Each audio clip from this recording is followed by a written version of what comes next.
Chers internautes de Nouvelle Aube, bonjour.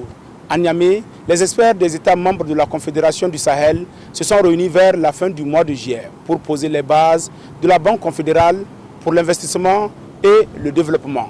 Une initiative saluée par plusieurs acteurs qui y voient un levier stratégique pour renforcer la souveraineté économique et aboutir à terme à une monnaie propre à l'espace AES. Depuis la création de la Confédération des États du Sahel, les pays membres multiplient les efforts pour élargir leur partenariat. C'est dans cette optique qu'une rencontre d'experts financiers s'est tenue à Niamey du 21 au 23 juillet 2025. Objectif: dynamiser les actions de développement, en particulier l'opérationnalisation de la Banque confédérale pour l'investissement et le développement BCID-AES. Pour Issouf Boubacar Kado, consultant en finances publiques, la mise en place de cette banque est tout à fait envisageable, même si les défis sont immenses. Cette banque d'investissement, comme je vous ai dit, sa mission, c'est d'aider les États, les entreprises publiques, les entreprises privées à lever des capitaux et à leur donner des conseils. Maintenant, qu'est-ce qui va se passer? Et quand cette banque d'investissement-là sera mise en œuvre, les difficultés qu'elle va être confrontée, c'est que tant qu'on n'est pas sorti de l'Union économique et monétaire ouest-africaine, où c'est le CFA qui nous permet de faire des échanges avec l'extérieur, cette banque d'investissement aura des difficultés à travailler.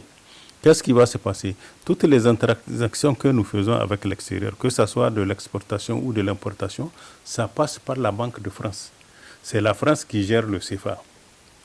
Tant qu'on n'est pas sorti, donc tous nos partenaires qui vont acheter nos matières premières ou quand on va acheter de l'extérieur, il faut obligatoirement qu'on passe par les trésors français.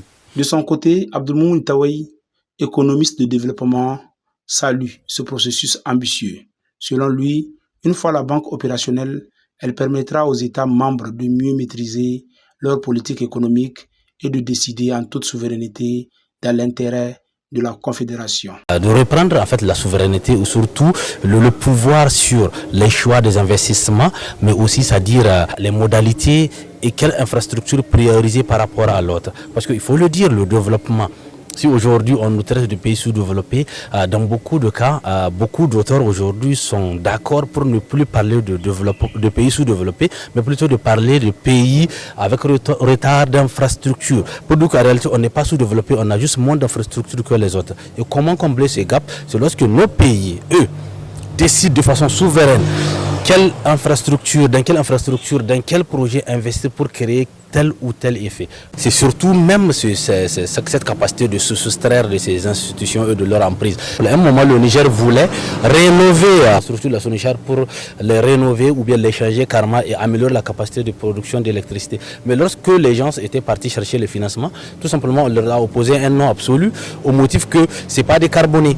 Parce que tout simplement ceux qui ont l'argent ont décidé de ne plus investir par exemple dans une économie carbonée. Si le pays avait leurs moyens à eux, ils allaient le faire sans attendre que les autres leur disent voilà ce que nous sommes d'accord pour financer, voilà pourquoi. Ça c'est le premier aspect. Le deuxième aspect, quand vous prenez lorsque les structures internationales, les pays ou bien le FMI, Banque mondiale et les autres pays décident de financer des projets de développement ou d'investir chez nous, vous allez voir, ils ont un mécanisme qui leur permet de contrôler au point tout ce que nous faisons. La pratique des anneaux, ce qu'on appelle anneaux, avis de non-objection, leur permet par exemple de suivre non seulement, ils choisissent le projet dans lequel ils veulent investir, comment ils veulent investir, ils imposent leur vision parce que eux-mêmes, en décidant de prendre les excédents de leur épargne locale, nationale, pour les amener chez nous et investir, ils ont des objectifs à eux qui ne sont pas forcément les mêmes que nous.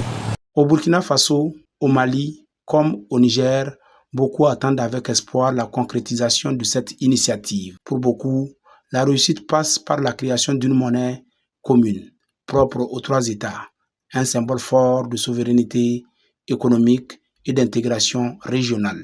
C'était Yasser Ulrich à Niamey pour Nouvelle Aube.